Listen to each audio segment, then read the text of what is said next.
నమస్తే, welcome to are voice. నేను journalist Navata. Are voice ప్రేక్షకులందరికీ అంబేద్కర్ జయంతి శుభాకాంక్షలు. అంబేద్కర్ నిజంగా కూడా ఆయన నిజమైన ఆశయాలను తెలుసుకొని ఈరోజు సమాజంలో ప్రతి ఒక్కరూ పాటించాల్సిన అవసరం ఉంది. అంబేద్కర్ వారసులం అని చెప్పుకుంటే సరిపోదు. ఆయన వారసులుగా ఆయన లక్ష్యాన్ని తీసుకువెళ్ళడానికి మనం ఎంతవరకు పనిచేస్తున్నాం అనేది ఒకసారి అంతర్మథనంలో ప్రశ్నించుకోవాల్సిన ప్రశ్న. నిజంగా మనం అంబేద్కర్ వారసులమేనా? అంబేద్కర్ వారసులం అవుతే ఈరోజు సమాజంలో జరుగుతున్న మత మార్పిల్లో, లేకపోతే ఈరోజు సమాజంలో అంబేద్కర్ పేరును ఉపయోగించుకుంటూ చేస్తున్న ఏమంటారు చెడు విషయాలను ఎందుకు అడ్డుకోలేకపోతున్నాం? అసలు ఆయన ఆశయాలేంటి? ఆయన దేనికోసం ఉద్యమించాల్సి వచ్చింది? ఆయన హిందూ సమాజాన్ని నిజంగా ద్వేషించుకున్నారా? ఇస్లాం క్రైస్తవం గురించి ఏం చెప్పారు? ఆర్ఎస్ఎస్ని చూసి ఎందుకు ఆశ్చర్యపోయారు? అంబేద్కర్ వారసులమని చెప్పుకునే కాంగ్రెస్ పార్టీ ఎందుకు అంబేద్కర్ని మోసం చేసింది? ఈ విషయాలన్నీ ఈ వీడియో ద్వారా పోస్టర్ల రూపంలో మీకు చాలా క్లియర్గా అర్థమయ్యే విధంగా చెప్తాను. స్కిప్ చేయకుండా చూడండి. అంబేద్కర్ గారు, నా స్వభావం దృష్ట్యా నేను రాజకీయ నాయకుడిని కాదు, ఉద్యమకారుణ్ణి కాదు. ఆయన ఒక ముని లాంటి వ్యక్తి. అంటే మౌనంగా అభ్యసనం చేస్తూ, నేర్చుకుంటూ, ప్రతిదాన్ని అభ్యసిస్తూ ముందుకు వెళ్ళాలనుకున్నాడు. కానీ ఆయన జీవితంలోని పరిస్థితులు, ఆయన చుట్టూ జరుగుతున్న పరిణామాలు, సమాజ అవసరాల కోసమే ఉద్యమించాడు. అంతే తప్ప కుటుంబ పరంగా నాకు లభించింది ధార్మిక ప్రవృత్తి. అలాగే కొందరు పెద్దలకు ఇచ్చిన మాట మేరకు హిందూ సమాజానికి తక్కువ హాని కలిగించే రీతిలో నేను హిందూ ధర్మాన్ని వదిలి బౌద్ధ ధర్మాన్ని స్వీకరిస్తున్నాను, విదేశీ క్రైస్తవ ఇస్లాం మతాలను స్వీకరించదలుచుకోలేదు అని 1956లో బౌద్ధ ధర్మ సభ సందర్భంగా డాక్టర్ బిఆర్ అంబేద్కర్ గారు పేర్కొన్నారు. ఆయన ఏం చెప్పారు? నిజంగా అంటే అప్పుడు బ్రిటిష్ వాళ్ళ కాలంలో బ్రిటిష్ వాళ్ళు చేసిన పని వల్ల కొంత అస్పృశ్యత అవన్నీ జరిగిన మాట వాస్తవం. దాన్ని ఎవరు కాదనలేదు. ఇది బ్రిటిష్ వాడు పెట్టిన చిచ్చు, ఎవరు ఒప్పుకున్నా ఒప్పుకోకపోయినా. అలాంటి టైంలో కూడా ఆయన ఏం చెప్పాడు అంటే, కొంత ఈ తేడాలు అనేవి నా మనసును బాధించాయి కదా అని ధర్మాన్ని వీడి నేను వెళ్ళను, బౌద్ధంలోకి వెళ్తున్నాను, అంతేకాని ఇస్లాంలోకి, క్రైస్తవంలోకి, పరాయి విదేశీ మతాల్లోకి నేను వెళ్ళను అని ఆయనే స్వయంగా ప్రకటించారు. మరి ఈరోజు క్రైస్తవ మత మిషనరీల మాయలో పడి అంబేద్కర్ వారసులం అని చెప్పుకునే వాళ్ళు వివక్ష అవుతున్నాము అని విదేశీ మతాల్లోకి చేరుతున్నారు అంటే ఆయన ఆశయాల్ని మనం ముందుకు తీసుకెళ్తున్నట్ట, లేకపోతే ఆయన పేరు చెప్పుకొని బ్రతుకుతూ ఆయన ఆత్మఘోషకు కారణమవుతున్నట్ట? మీరే ఆలోచించండి.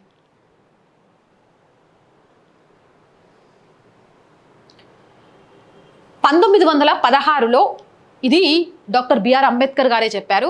భారతదేశంలో కులాల పుట్టుపూర్వోత్తరాలు అనే పరిశోధనా గ్రంథంలో కుల అసమానతలు ఉన్న ప్రపంచంలోని ఏ సమాజంలోని సాంస్కృతిక ఐక్యత హిందూ సమాజంలో మాత్రమే ఉందని వారు విశ్లేషించారు.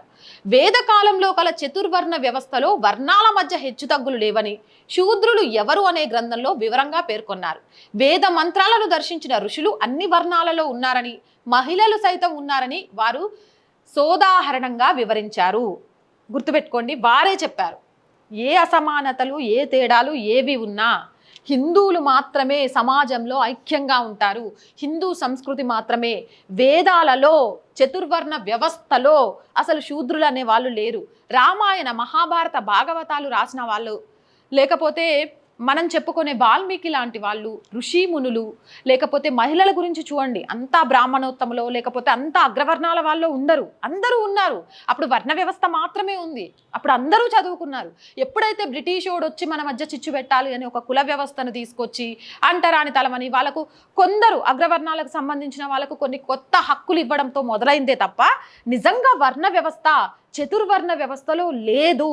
ఋషులు, దానికి సంబంధించి మహిళలు సైతం ఉన్నారు, అన్ని వర్ణాలకు సంబంధించిన వాళ్ళని ఆయన స్వయంగా చెప్పారు. హిందూ సమాజంలో మాత్రమే సాంస్కృతిక ఐక్యత కనిపిస్తుంది. గుర్తుపెట్టుకోండి, మనం ఏదైనా కానివ్వండి, వినాయక చవితి వచ్చిందంటే కుల మతాలకు అతీతంగా అందరం, అలాగే అయ్యప్ప మాల వచ్చిందంటే అయ్యప్ప స్వామిని ఇంటికి పిలిచి భోజనం పెడతాం తప్ప నీదే కులం అని అడగం. భవానీ మాల వేసుకుంటే అందరికీ కాళ్ళకు దండం పెట్టేస్తాం వెళ్ళి, నీదే కులం, నువ్వు తక్కువ కులం వాడివా ఎక్కువ కులం వాడివా అని కాళ్ళకు దండం పెట్టాం.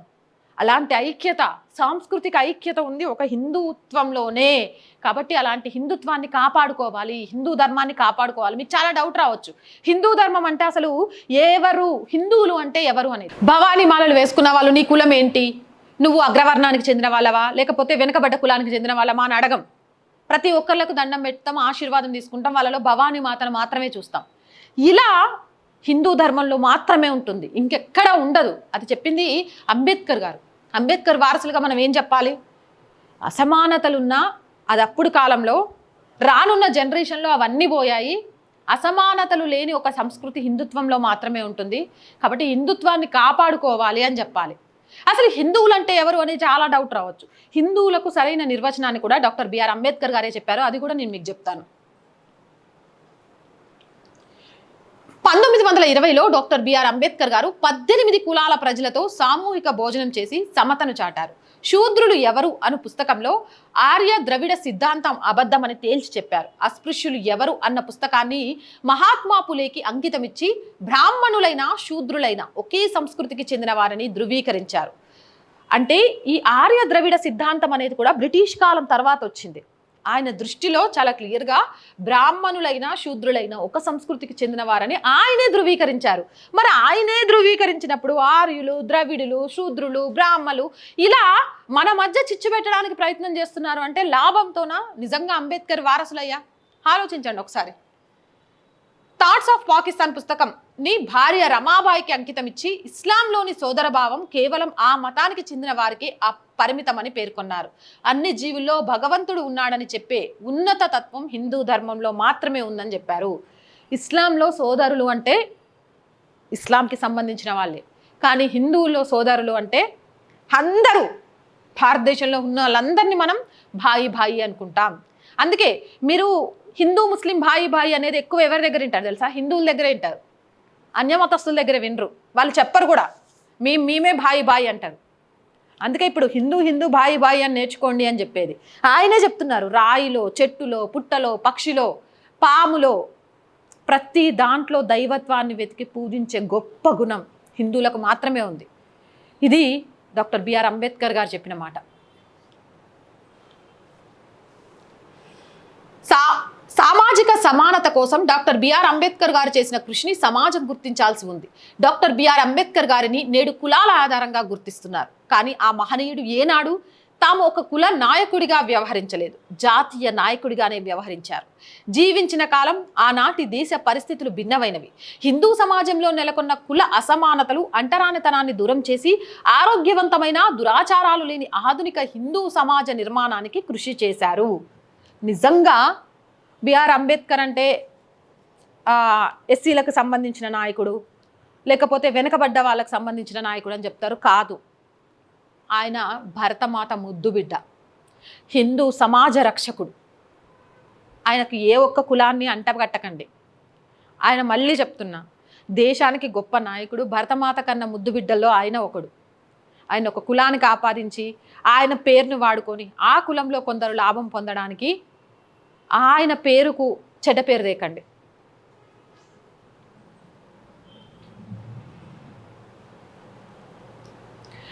ఇందాక చెప్పా కదా, డాక్టర్ బిఆర్ అంబేద్కర్ గారు న్యాయశాఖ మంత్రిగా హిందూ కోడ్ బిల్లును ఎంతో శ్రమించిన వారు రూపొందించారు. హిందూ కోడ్ బిల్లుని తయారు చేయడంలో శ్రమించిన దాంట్లో డాక్టర్ బిఆర్ అంబేద్కర్ గారు ఉన్నారు. నిజంగా హిందూ సమాజం అంటే ఆయనకు కోపం ఉంటే ఎందుకు హిందూ కోడ్ బిల్ కోసం ఆయన శ్రమించారు? అండ్ మీ అందరికి ఇందాకే చెప్పా కదా, ఆయన హిందూకు సంబంధించిన నిర్వచనం చెప్పారు, ఒకసారి అది వినండి.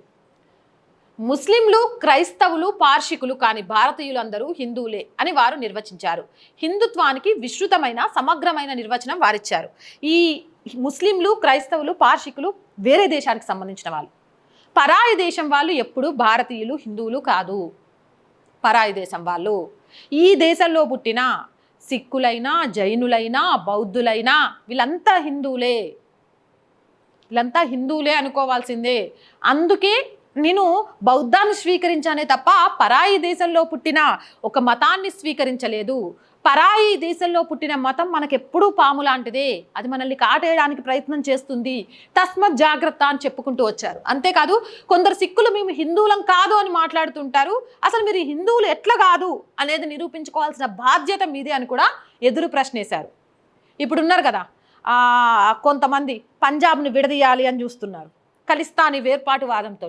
మీరు నిరూపించుకోవాలి మీరు హిందువులు ఎట్లా కాకుండా పోయినరు అనేది మీకే బాధ్యత వదిలేస్తున్నానని చెప్పిన గొప్ప మహానుభావుడు. పార్షిలు, ముస్లింలు, క్రైస్తవులు తప్ప మిగిలిన ప్రతి ఒక్కరూ హిందువులే. పరాయి దేశంలో పుట్టిన ఏ మతమైనా పాము లాంటిదే, ఏదో ఒక రోజు మిమ్మల్నే కాటేస్తుంది, గుర్తుపెట్టుకోండి. ఇది అంబేద్కర్ గారు చెప్పిన మాట. డాక్టర్ బిఆర్ అంబేద్కర్ గారి పేరు చెప్పుకొని రాజ్యాంగాన్ని పట్టుకొని ఓటు బ్యాంకు కోసం పరితపించే కాంగ్రెస్ నాయకులు ఆయనని ఎలా మోసం చేశారనేది కూడా చెప్తా. ఒక దళిత నేతగా ఆయన్ని కనీసం సభలలో అడుగు పెట్టకుండా చేసిన ఘనత కాంగ్రెస్ పార్టీకే దక్కుద్ది. ఆయన డాక్టర్ బిఆర్ అంబేద్కర్ గారు 1952లో మొదటి లోక్సభ ఎన్నిక బొంబాయి నుండి, 1954లో బండారా అంటే మహారాష్ట్ర నుంచి ఉప ఎన్నికల్లో పోటీ చేస్తే ఆ 2 సార్లు కూడా ఆయన ఓడించడానికి ప్రయత్నించింది, ఓడించింది కూడా కాంగ్రెస్ పార్టీయే. అంబేద్కర్ గారి మీద ఇప్పుడు మీకు ప్రేమ ఉంది, అప్పుడు ఎందుకో లేదు? ఆయన ఎందుకు చట్టసభల్లోకి పంపించలేదు? మీరు ఎందుకు పంపించలేదు?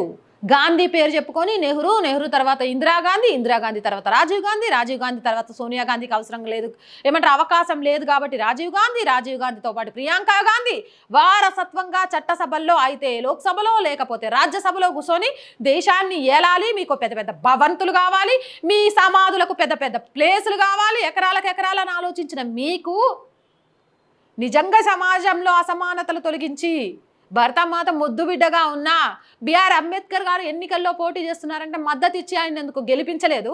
నిజంగా మీకు హక్కు ఉందా? ఆయన పేరు చెప్పుకొని హక్కు బిల్కుల్ లేదు. నిలువెల్లా ఆయన్ని మోసం చేసిండ్రు.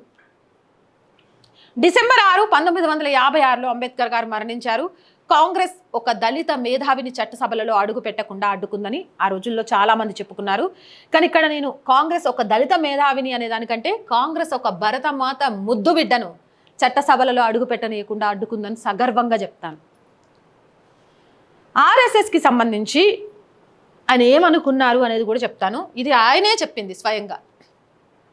తమ తోటి స్వయం సేవకుని కులం తెలుసుకోవాలనే కనీస కుతూహలం కూడా లేకుండా సమత్వ సోదరాభావంతో వ్యవహరిస్తున్న ఆర్ఎస్ఎస్ నడవడిక నన్ను ఎంతగానో ఆశ్చర్యపరిచింది. డాక్టర్ బిఆర్ అంబేద్కర్ రాష్ట్రీయ స్వయం సేవక్ సంఘ్, మీరు వెళ్ళండి, కష్టాల్లో ఉన్నా అని చెప్పండి, లేదా జాయిన్ అవ్వాలి అనుకుంటున్నా అని చెప్పండి.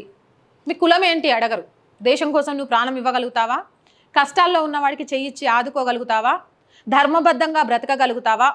కార్యదీక్షలో అడుగు ముందుకు వేయగలుగుతావా? నీకు దేశం ముఖ్యమా, కుటుంబం ముఖ్యమా? ఇలాంటివి మాత్రమే కానీ నువ్వు కులం ఏంటి, ఇదేంటి అని అడగదు. అలాంటి ఆర్ఎస్ఎస్ను చూస్తే ఆయనకు ఆశ్చర్యం వేసిందట. ఇలాంటి ఒక సంస్థ ఉంటుందా అంటే సేవాభావంతో తప్ప స్వార్థం లేని కులాలకు అతీతంగా ఉన్న ఆర్ఎస్ఎస్ లాంటి ఒక సంస్థను ఆశ్చర్యపోయారట ఈయన చూసి. ఆ కాంగ్రెస్ ఈయనని మోసం చేస్తే నిలువున ఈయన పేరుతోటి ఓటు బ్యాంకు చేసుకుంటుంటే ఆర్ఎస్ఎస్ ఆశ్చర్యపరిచిందట. ఏ కులం లేకుండా భరతమాతకు సేవ చేయాలి, భరతమాతకే కాదు పరాయి దేశాల్లో ఏమన్నా జరిగినాయన్నా కూడా సేవ చేయాలనే సేవాభావం తప్ప కులం లేని ఒక గొప్ప సంస్థ అని ఆశ్చర్యపోయారట. ఇది నేను చెప్పింది కాదు, ఆయన చెప్పిన మాటే. ఇదైతే నాకు చాలా చాలా చాలా బాగా నచ్చింది. మనందరం కూడా ఇది పాటించాల్సింది. అంబేద్కర్ వారసులు మనం చెప్పుకునే ప్రతి ఒక్కరు కూడా పాటించాల్సింది ఇదే. నేను, నా దేశం, ఈ రెండిట్లో నీకు ఏది ముఖ్యమంటే నా దేశం అని చెప్పాలి. నీ ప్రాణం ముఖ్యమా? ఈ దేశం కోసం ఈ ప్రాణం ఇవ్వడానికి నువ్వు సిద్ధంగా ఉన్నావు అంటే ఎస్, దేశం కోసం ప్రాణం ఇవ్వడానికి సిద్ధంగా ఉన్నాను అని చెప్పాలి. నువ్వా భారతదేశమా అంటే భారతదేశం మాత్రమే అని చెప్పాలి. నిజంగా అంబేద్కర్ వారసులు ఇది పాటించాలి. ఖచ్చితంగా ఆయన వారసురాలిగా నేను అది పాటిస్తానని మాటిస్తున్నాను. మరి మీరు కూడా మాటిస్తానంటే కింద కామెంట్ సెక్షన్లో పెట్టేయండి. ఇది కూడా నన్ను చాలా చాలా చాలా ఇన్స్పైర్ చేసిన పదాల్లో ఒకటి. ఎంతకాలం జీవించామన్నది ముఖ్యం కాదు, ఎలా జీవించామన్నదే ముఖ్యం. అంబేద్కర్ జయంతి శుభాకాంక్షలు. అవునా కాదా? ఎన్నో సంవత్సరాలు జీవిస్తే మనం గొప్పోళ్ళం అయిపో. బ్రతికినంత కాలం మనం ఎలా బ్రతికాము, ఎంత ఆదర్శవంతంగా ఉన్నాము, నలుగురికి మనం ఎంత ఆదర్శంగా మారాము, దేశం కోసం మనం ఏం చేసాం. మనం పుట్టినప్పుడు మన చుట్టూ 10 మంది లేకపోయినా తప్పులేదట.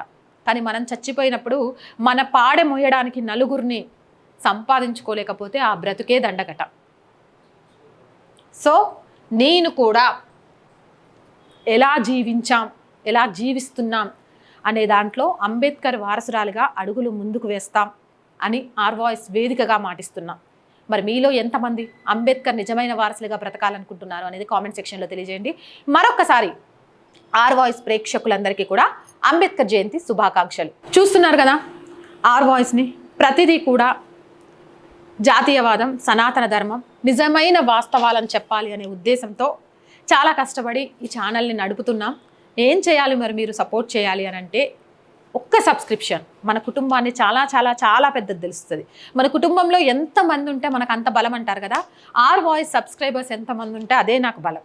So please subscribe our channel. కంటెంట్లు బాగున్నాయి, 10 మంది తెలుసుకోవాల్సిన అవసరం ఉంది అంటే లైక్ చేయండి, షేర్ చేయండి. అలాగే ఆర్థికంగా ఆర్ వాయిస్కి చేతగా నిలవండి. మీరు చేసే ప్రతి చిన్న సహాయం కూడా ఈ ఛానల్ని ముందుకు తీసుకెళ్తూ ఇంకా మంచి మంచి విషయాల్ని లైవ్లో మీకు అందిస్తూ ఉండాలి అని చాలా చాలా ఆశగా ఉంది. ఆశ ఉంటే సరిపోదు, దాన్ని నెరవేర్చుకోవడానికి కావాల్సిన అవకాశాలు కూడా కావాలి. ఆర్థికంగా మాత్రం ఆ స్థితిలో మేము లేము. ప్లీజ్ సపోర్ట్ చేయండి. మేము ఆ స్థితికి చేరుకునే వరకు. ఆర్థికంగా సపోర్ట్ చేయాలి అనుకునేవారు సబ్స్క్రిప్షన్ పక్కనే జాయిన్ అనే బటన్ ఉంటుంది. 1 to 5 లెవెల్స్ ఉంటాయి. ఏదో ఒక లెవెల్లో సపోర్ట్ చేయండి. అలాగే స్క్రీన్ మీద గూగుల్ పే, ఫోన్పేతో పాటు అకౌంట్ డీటెయిల్స్ కూడా ఉంటాయి. మీకు తోచిన సహాయం చేయడం ద్వారా ఈ ఛానల్ని నిలబెట్టడం కోసం పరితపిస్తున్న ఓ అమ్మాయి కలకు సహకారాన్ని అందించండి. వ్యాపార ప్రకటనల కోసం ప్లీజ్ ఒక్క మార్కెటింగ్ యాడ్ వల్ల మేము ఇలా ఎవరిని అడగాల్సిన అవసరం ఉండదు. అండ్ ఖచ్చితంగా మా ఛానల్ వ్యూవర్షిప్ చాలా బాగుంటుంది. మీకు మీ వ్యాపారానికి కూడా మా ఛానల్ యూజ్ అవుతుంది. అలాగే మీరు చేసే సహాయం మేము ఛానల్ ఇంకా డెవలప్ చేసుకోవడానికి యూజ్ అవుతుంది. 8328500576 నెంబర్కి వ్యాపార ప్రకటనల కోసం సంప్రదించండి. అండ్ కొన్ని ప్రకటనలు వచ్చినా కూడా మేము యాక్సెప్ట్ చేయట్లేదు. బికాజ్ ఎందుకు అనంటే రాళ్లకు జీవితాలు మారిపోతాయనో, లేకపోతే ఇలాంటివి చేస్తే కష్టాలు పోతాయనో, డబ్బుల కోసం అలాంటి యాడ్స్ని మేము ప్రమోట్ చేయాలి అనుకోవట్లేదు, అందుకే చేయట్లేదు. కాబట్టి ఆలోచించండి. ఇలాంటి ఛానల్స్ని ఆదుకోవాల్సిన బాధ్యత ఉంది అని వ్యాపారస్తులు చాలామంది ఉంటారు. ప్లీజ్ సపోర్ట్ చేయండి. అలాగే ప్రజా సమస్య ఏదైనా మీ గొంతుకను మా గొంతుకగా వినిపిస్తాం. 8328500576 నెంబర్కి వాట్సాప్ ద్వారా తెలియజేయండి. జై హింద్, జై భారత్.